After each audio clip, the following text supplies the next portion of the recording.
Hoje, mergulharemos em um segredo escondido nas florestas mais profundas do Brasil. Seguiremos o rastro de um mistério contado há séculos, mas nunca completamente explicado. Se eu dissesse que o boitatá não é apenas uma lenda, que 3 regiões diferentes têm registros da mesma criatura flamejante, vocês acreditariam? Vocês se lembram das histórias que suas avós contavam na infância? Aqueles contos sussurrados na escuridão da noite, os sons vindos das profundezas da floresta, e aquelas criaturas misteriosas que faziam seus pequenos corações baterem rapidamente. O boitatá é uma dessas histórias. Mas o que vocês vão aprender hoje é que essa história não é apenas um conto de fadas. Neste vídeo, primeiro revelarei as verdadeiras origens da lenda do boitatá. As histórias que vou contar não são apenas linhas escritas em livros. São testemunhos de pessoas reais, pesquisas de cientistas e até eventos registrados em documentos oficiais. Depois, vocês conhecerão a explicação surpreendente da ciência moderna sobre essa criatura. Essa explicação é tão lógica que vocês entenderão por que a lenda se tornou tão difundida. Terceiro, vocês verão por que algumas tribos amazônicas ainda consideram esse ser sagrado e o veneram. E mais importante, compartilharei aquele detalhe surpreendente escrito no diário de um explorador português desaparecido há 3 séculos. Esse diário está guardado nos arquivos mais secretos do Instituto de História de São Paulo. E as informações que contém mudam tudo o que sabemos sobre o boitatá. Mas primeiro, vamos começar com a história da luz que corta a noite. Porque para entender o boitatá, vocês precisam conhecer o significado sagrado do fogo nas terras brasileiras. E esse significado é muito mais complexo e fascinante do que imaginam. A palavra boitatá é formada pela união das palavras tupis moi e tatá. Moi significa serpente, tatá significa fogo. Mas essa tradução simples é apenas uma pequena parte da verdade. Porque nos textos tupis antigos, 3 nomes diferentes são usados para essa criatura. Cada nome representa um poder diferente e uma transformação diferente. Os primeiros registros vêm dos missionários jesuítas do século XVI. Nas cartas do padre José de Anchieta ao rei da Espanha está escrito que tribos indígenas falavam de uma serpente gigante flutuando em chamas. O missionário inicialmente não acreditava nessa história. Na verdade, em sua carta a qualifica como superstições do povo nativo. Até ele mesmo ver a mesma luz. Na segunda carta de Anchieta, o tom muda. Não sei como explicar o que vi esta noite, ele diz. Uma bola de fogo gigante se movia como se estivesse viva. Havia uma forma dentro, uma figura. E o mais estranho, quando se aproximava, os animais da floresta não fugiam. Como se conhecessem essa criatura, como se a respeitassem. No século XVII, 3 grupos de exploração diferentes no estado do Pará relatam independentemente o mesmo evento. O primeiro grupo, uma equipe de 12 pessoas sob o comando do capitão Diogo de Silva. No meio da noite, observam chamas gigantes dançando sobre a água. Em seus relatórios, escrevem que uma forma parecida com serpente se movia dentro das chamas. O segundo grupo, 6 meses depois na mesma região. Desta vez o número de testemunhas é 20. E o detalhe mais interessante, desta vez a luz veio em direção a eles. Mas não para causar danos. Como se quisesse afastá-los de algum lugar.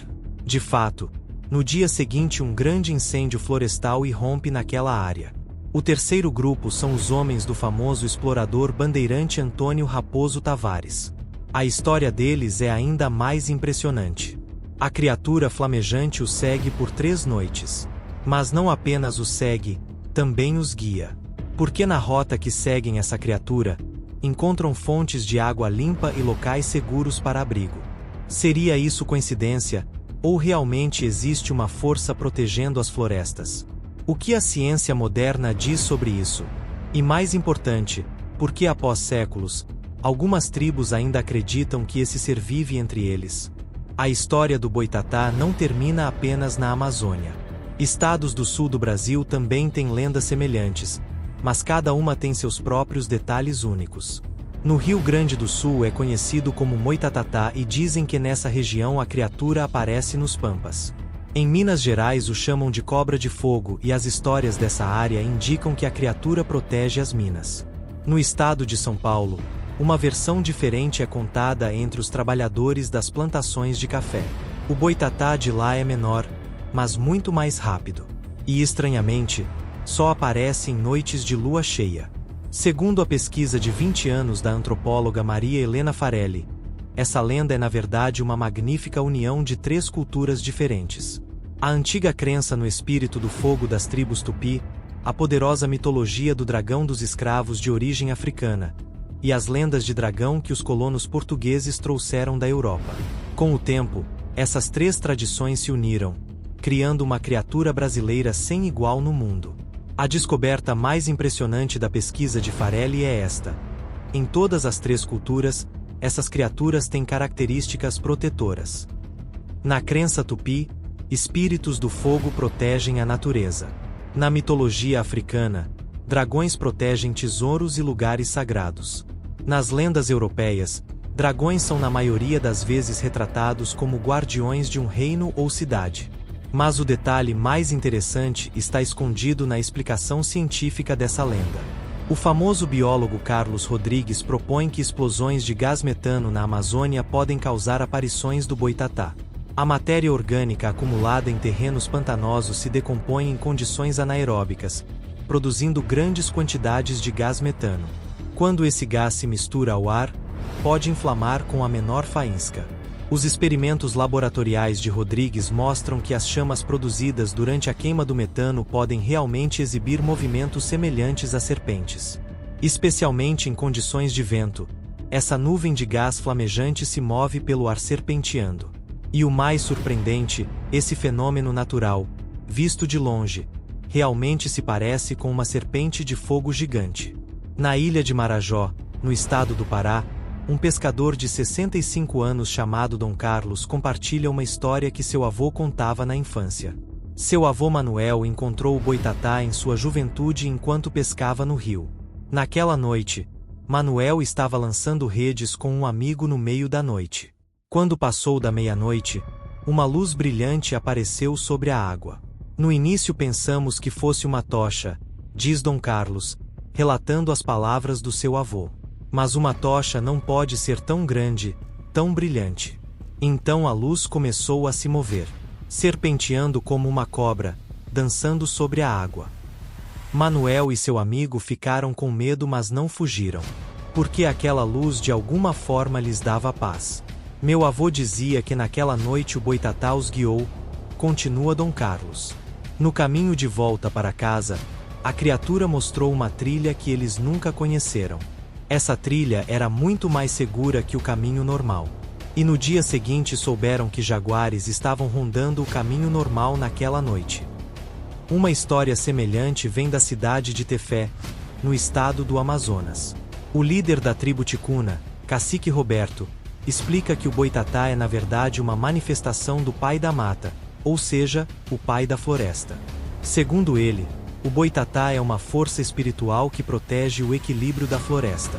Ele avisa aqueles que prejudicam a floresta, diz Cacique Roberto, mas protege aqueles que respeitam a floresta. Segundo Roberto, os anciãos de sua tribo frequentemente viam o boitatá em sua infância, especialmente durante a estação seca, em períodos de risco de incêndio florestal. Nossos antepassados tomavam precauções contra incêndios quando viam o boitatá, ele diz. E realmente, na maioria das vezes incêndios irrompiam naquelas áreas. A terceira história vem do estado de Rondônia. A família Santos que vive lá tem visto a mesma luz extraordinária todo mês de junho nos últimos 20 anos. O chefe da família, João Santos, de 56 anos, conta que essa luz apareceu para ele pela primeira vez quando tinha 10 anos. Estava trabalhando no campo com meu pai, diz João. Quando anoiteceu, estávamos voltando para casa. Naquele momento, uma grande luz apareceu no horizonte. Meu pai disse: "Esse é o boitatá. Ele está nos avisando." No dia seguinte, exatamente metade do campo do vizinho pegou fogo. O nosso não queimou. Segundo Dona Maria, de 82 anos, a mais velha da família Santos, Essa luz não apenas os protege de incêndios, mas também avisa sobre períodos de seca antecipadamente. Se o boitatá aparece cedo, as chuvas chegam tarde, diz Dona Maria. Se aparece tarde, há chuvas abundantes. Nunca errou. Agora é hora de cumprir as 4 promessas que fiz no início. Primeiro, vou explicar profundamente as verdadeiras origens da lenda do boitatá. As tribos tupi não viam o fogo apenas como uma ferramenta. Para eles, o fogo era a própria criação. Segundo a cosmologia tupi, quando o mundo estava nas trevas, os primeiros espíritos do fogo emergiram trazendo a luz. Esses espíritos eram guardiões enviados pelo Criador Tupã ao mundo. O boitatá é um dos mais poderosos representantes dessa sacralidade.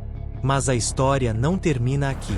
Os escravos trazidos à força da África carregaram suas ricas mitologias para essas novas terras.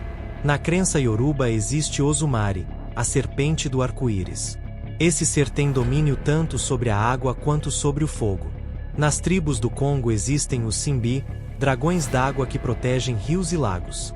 Quando essas crenças se encontraram em terras brasileiras, nasceu uma nova síntese.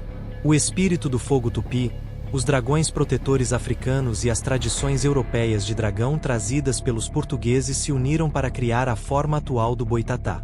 Isso não é apenas uma mistura cultural, mas também a harmonização da sabedoria de 3 continentes.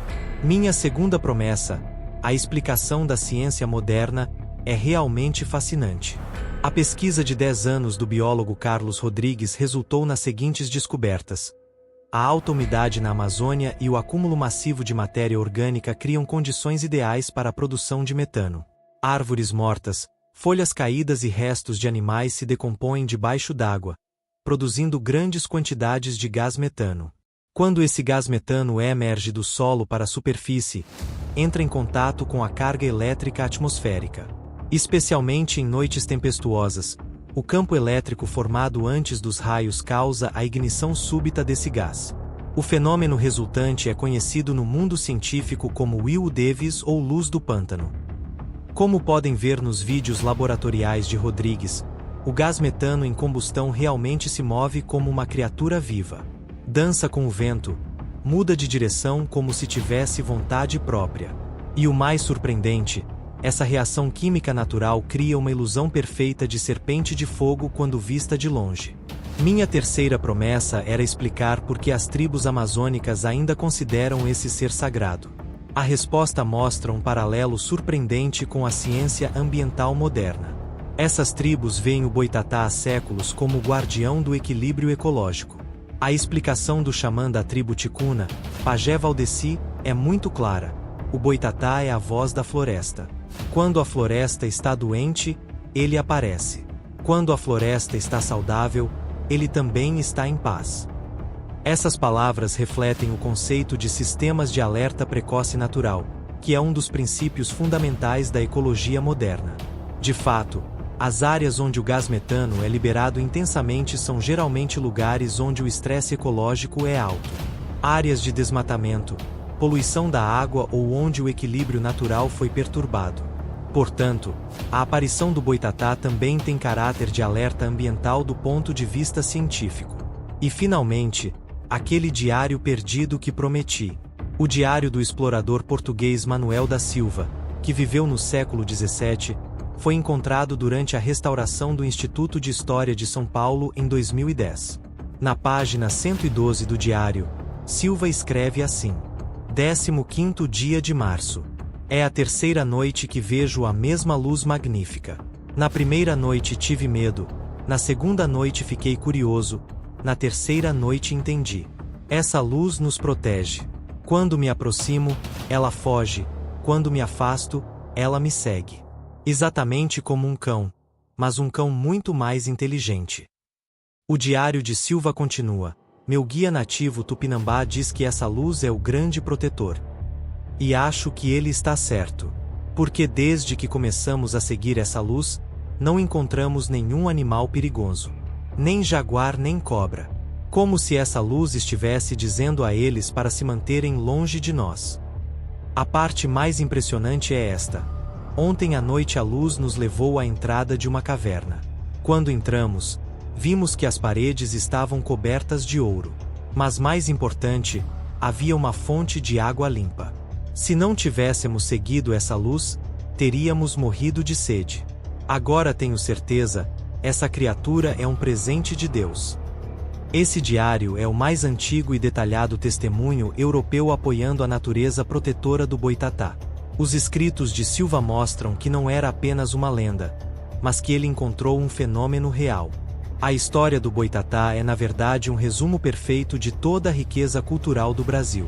Uma história magnífica que harmoniza a sabedoria de 3 continentes, une ciência e lenda, conecta passado e futuro com pontes. Essa lenda nos ensina algo muito importante. Quão vital é viver em harmonia com a natureza, protegê-la e respeitá-la. A crença no boitatá das tribos antigas é na verdade um dos primeiros exemplos de consciência ambiental e vida sustentável. Eles, séculos atrás, contaram o que hoje chamamos de equilíbrio ecológico como a proteção da serpente de fogo. A ciência moderna nos mostra que as crenças de nossos antepassados não eram infundadas. O fenômeno boitatá é realmente um indicador de mudanças ambientais. A liberação de gás metano é um barômetro da saúde florestal. Então, em certo sentido, o boitatá é realmente a forma visível da voz da natureza. E talvez diante dos incêndios florestais que acontecem hoje na Amazônia, das mudanças climáticas e da destruição ecológica, seja a hora de lembrar novamente da lenda do boitatá. Porque essa serpente de fogo não é apenas o romance do passado. Pode ser também o alerta urgente do futuro. Pensem, se soubéssemos ler os sinais da natureza como nossos antepassados, poderíamos ter previsto muitos dos problemas ambientais que enfrentamos hoje? A mensagem do boitatá talvez seja esta: ouça a natureza, respeite-a, e ela também te protegerá. As outras histórias perdidas do Brasil são igualmente fascinantes e educativas. Dos poderes secretos do Saci Pererê às cidades perdidas da Amazônia, das pegadas sem retorno do Curupira às canções mágicas da Iara. Muitos mistérios, muitas histórias aguardam para serem descobertos. Cada uma tem seu próprio segredo, sua própria lição. Em nosso próximo vídeo, qual história perdida vocês gostariam de explorar? Me digam nos comentários. Porque em cada canto do Brasil, há milhares de histórias esperando para serem contadas.